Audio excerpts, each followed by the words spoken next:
Hello everybody, it's Tommy and welcome back to my channel. Today we are building what I'm calling Jellyfish Mermaid Manor. And this is a very weird build. This is a little bit outside of the box. This is maybe slightly unplayable, and I don't really like using that word because I do kind of have this belief that you can get most things to work in The Sims 4 playability-wise. You might have to use some cheats, you might have to teleport around here and there, and you might have to use maybe some mods and imagination, but I think that almost anything can be a working home. But this is definitely one of those ones that's pushing the boundaries. We've got a couple of floating elevation pieces that are going to be connected by nothing. I am making some makeshift stairs, but they are not real stairs, so they're not going to work gameplay wise. And then these are also completely open and exposed to the elements and possibly the weather of Sulani, so I don't know how playable this is going to be. But we're going to put all of that aside today and just build something for aesthetics and maybe something you can use in the background as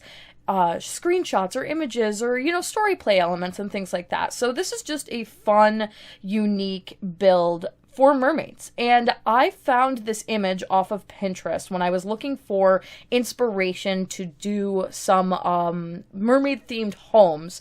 I found this one and it was a statue of sorts in a tall glass container, and it had 3 jellyfish spiraling around each other, connected by some very organic looking sand kind of stairs that turned all the way up, and it kind of rose up in elevation as you were going around. Very spiral staircasey, very like abstract. And each one was decorated kind of like a dollhouse for mermaids. So there was a lot of furniture on the different platforms made out of seashells and starfish and seaweed, and it was very, very pretty, very mermaid-esque. And immediately when I saw it, I knew I wanted to try and bring some version of it to life in The Sims. So we are going to be doing that today. And this video has a lot of footage that I have removed from it because this was also very trial and error for me.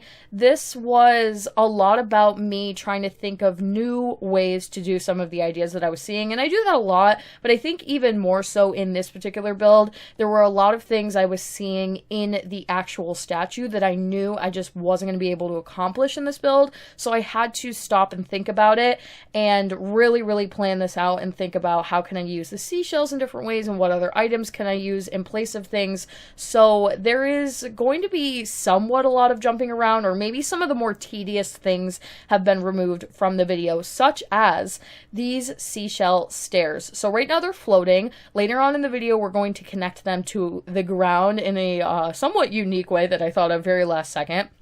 But the new pack comes with some new items that you can collect, and a lot of them are seashells. So you can see them in rooms scattered all over the floor right in front there, so that I can like collect them and move them around where I need them and pick the different ones.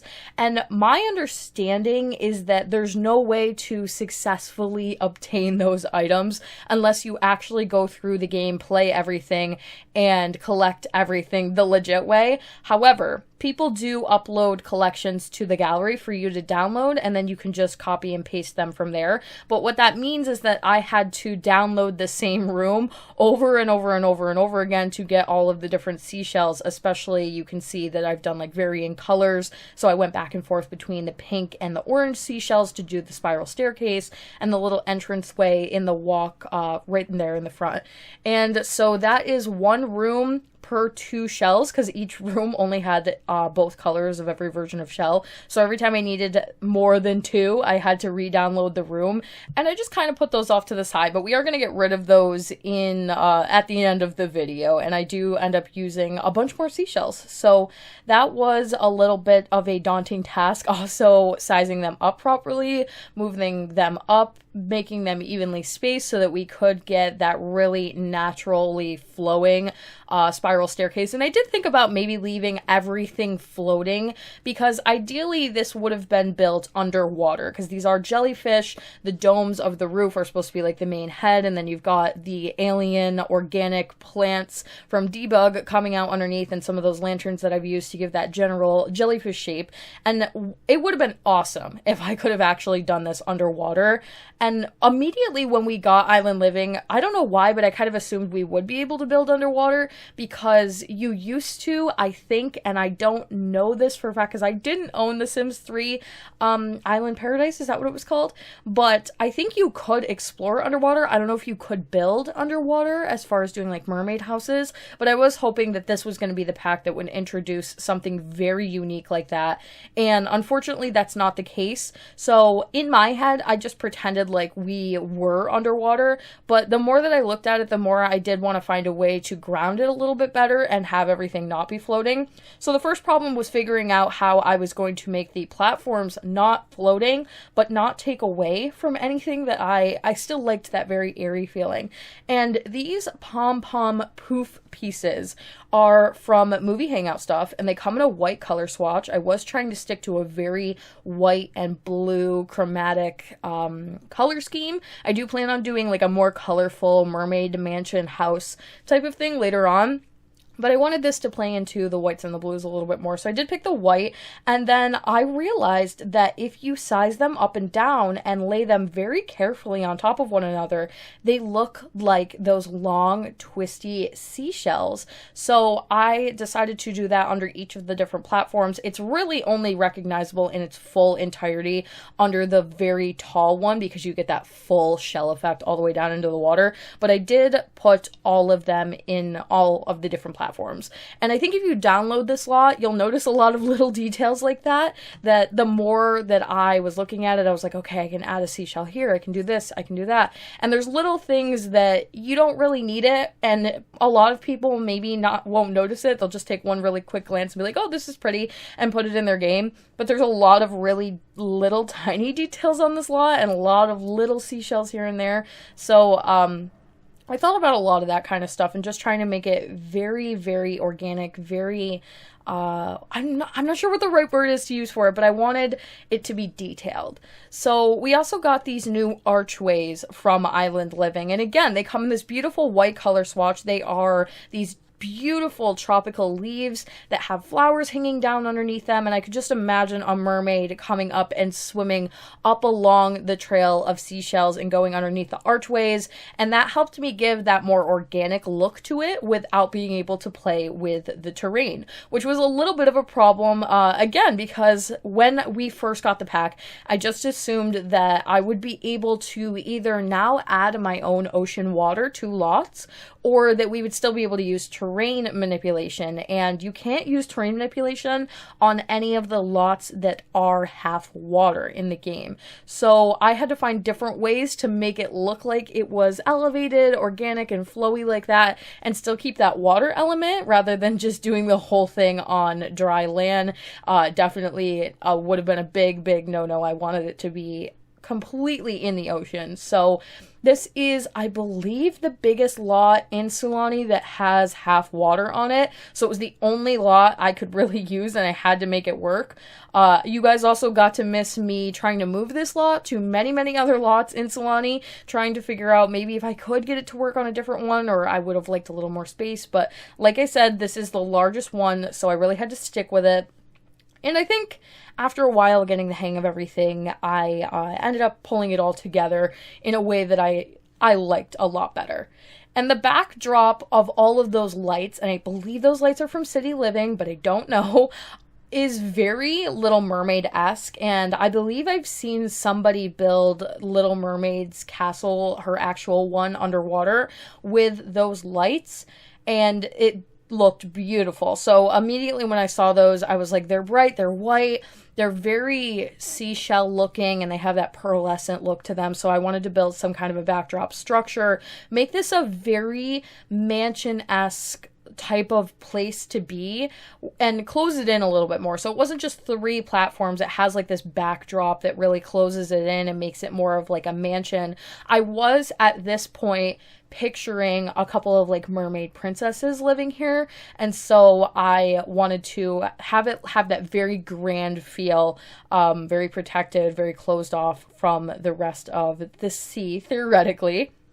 And this is the point where I thought of possibly using these new vases that we received from Island Living yet again, and maybe sizing them up and using them as platforms that go underneath the seashells so that they have a little bit more structure to them.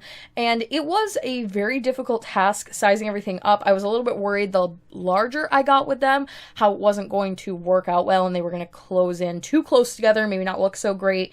And the angle that you have going on the top of it, clipping into some of the seashells, trying to make it look very natural, but it ended up working out pretty well. I'm pretty satisfied with it. I will say, obviously, if you go in really, really close on some of them, they're not exactly touching the seashell, but from most angles, especially when I was playing through it and kind of looking at it in different modes, I was really happy with how it turned out overall, and I think it helps give, again, that more grounded feeling. And when you think about the concept of stairs anyway, for mermaids, it's kind of interesting that even the statue I was going off of had some type of stairs spiraling all the way up to the top, because theoretically, mermaids don't really use stairs anyway, so if they were here in their mermaid form and we were underwater, they might follow it as like a path, but they wouldn't necessarily use it as stairs.